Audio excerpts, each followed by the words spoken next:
Siguro sa 2028, baka tumakbo ng senador yan o mayor ng Manila. Si Atty. Alex Lopez, tumakbo na mayor nakaraan, di pinalad.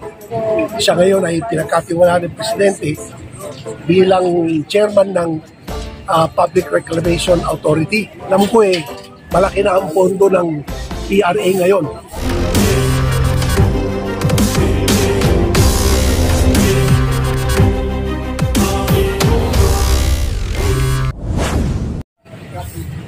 Kaya naman ni Governor Reynaldo to.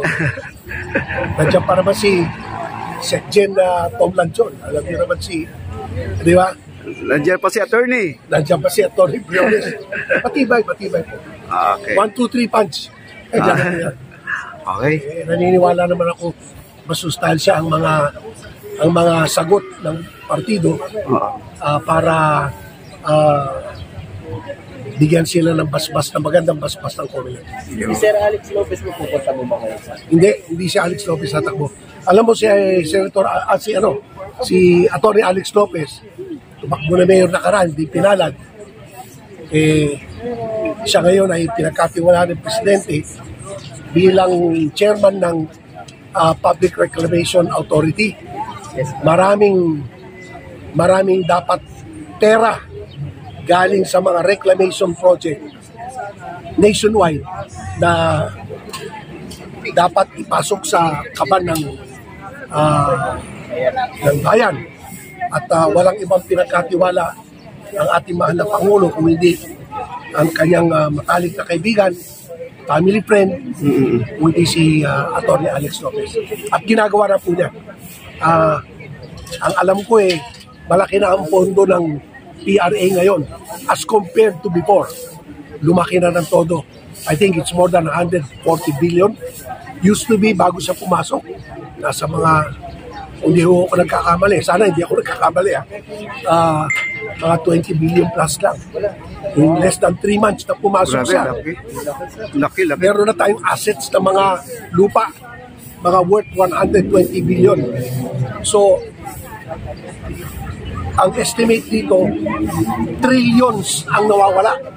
Hindi nawawala, kundi ang dapat mailapat sa kanila. Sa side ng gobyerno. At meron pa mga ibang problema na inaasikaso si Atty. Lopez sa PRA, kaya dyan siya muna. Siguro sa 2028, baka tumakbo ng senador yan o mayor ng Manila. Pero meron tayong kandidato sa Manila. Sino? Yan ang magandang tanong. Secret! Pero ikakiko sa inyo, matibay ang ating... Babae ba ito o malaki? Babae o lalaki? Lalaki. Pwede ba malaman, sir? Secret muna. Ayaw kong pangunahan si Atty. Lopez sapagkat siya'y nakikipag-usap doon sa tao.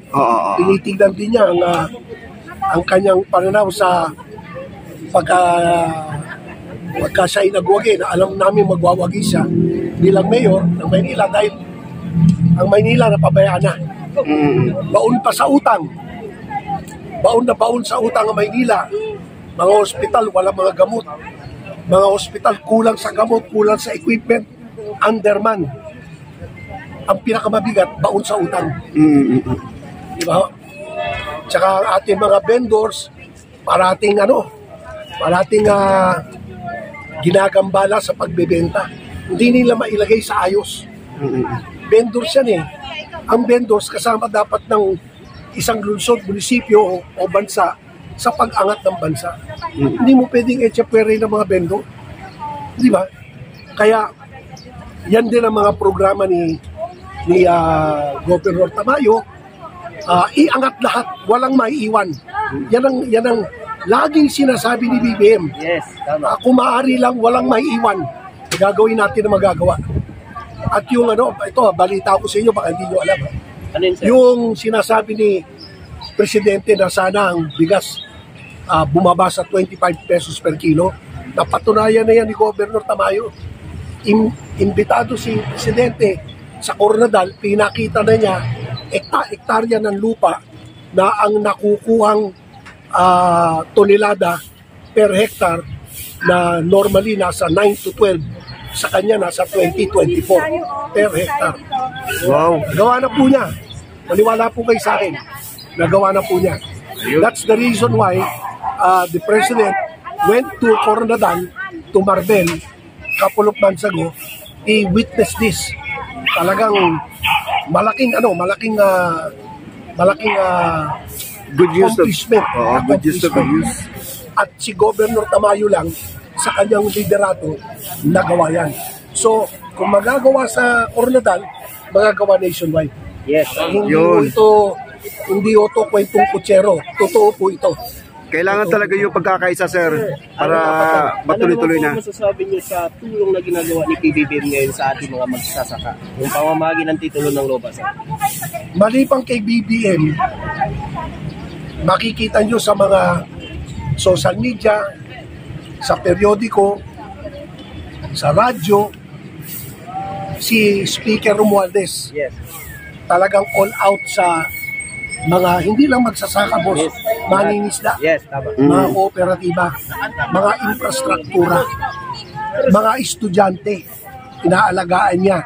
Saka meron na rin, sir, teacher. Merong yearly allowance ngayon na pinirmahan ni PBBM. Lalo na naglalaan si Speaker ng malaking pondo para tulungan ang mga senior po natin. Yun ang importante. Yes. Kaya alam nyo, sa isang bayan, pag wala kayong respeto sa senior, kung pinabayaan nyo lang, yung bayan na yan, babagsak yan. Tayo, kaya sa lahat ng pagsusubok, COVID, yung mga ibang korap na mga opisyal dyan, lalong-lalo na sa Maynila, maraming korap dito. Pagkaya pinabayaan natin ng mga senior, yan ay naglalarawan sa mga liderato ng mga politiko dito. Pero under the leadership of BBM, lahat kasama, walang maiiwan. Kaya yan ang programa na pinaiiral ng Partido Federal, at nagpapasalamat po kami kay Speaker Romualdez. Talagang all out siya sa pakiusap ni Presidente na tulungan siya. At again, nagpapasalamat ako kay Senator Tito Soto ng NPC, National People's Coalition, lakas CMD, na sumapi na sa atin. Ibig sabihin, tumutulong na sa atin, nagkaroon na ng alliance. Okay po? Yes. Ayun. So, sir, meron naman mga kababayan natin na pailan-ilan naman na kinukontra pa rin ang ginagawang pagtulong ni PBBM, na sinasabi nila, yan daw, pabango lang ni PBBM sa mga tao. So, ano pong masasabi niyo sa mga ganyang komento, sir? Mga komentong ganyan, masasabi ko, gumawa na lang kayo. Di ba? Tumulong na lang kayo on your own. Kung may magandang ginagawa yung tao, yun ang batikusin. Kasi nakikita yung mentalidad mo eh. Di ba? Parang either naiinggit ka or wala ka namang kapasidad na ang iyong kagalingan lang criticizein mo yung mga taong gustong tumulong. Di ba? Hindi tayo aasenso yan. May mga tao talaga, sir, kahit na nakikita nila, mali pa rin eh. We are a democratic form of government. Cut the long story short, demokratiko po tayo. Pag sinabi mong demokratiko, majority rules. Hindi lahat napapaligaya mo. Siguro naman sa mga bumoto kay Presidente, majority yun. Sobra-sobra. Sobra pa nga. O kaya kita mo si Leni Robredo na lumaban na bilang Pangulo. Sang-ayon siya doon sa economic chacha.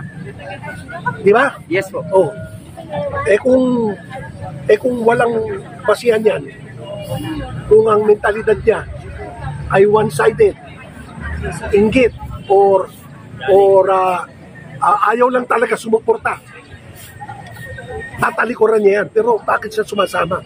Nakikita niya yung advantage niyan. Diba? And it's about time mag-adjust tayo sa takbo ng panahon. Sabi nga ni Lino Robredo, sir, nasa tamang landas si PBBM sa Pilipinas. O isipin mo, di ba? Nasa tamang landas. Pero nung panahon ng eleksyon, kung tirahin nila si BBM, ganun na lang.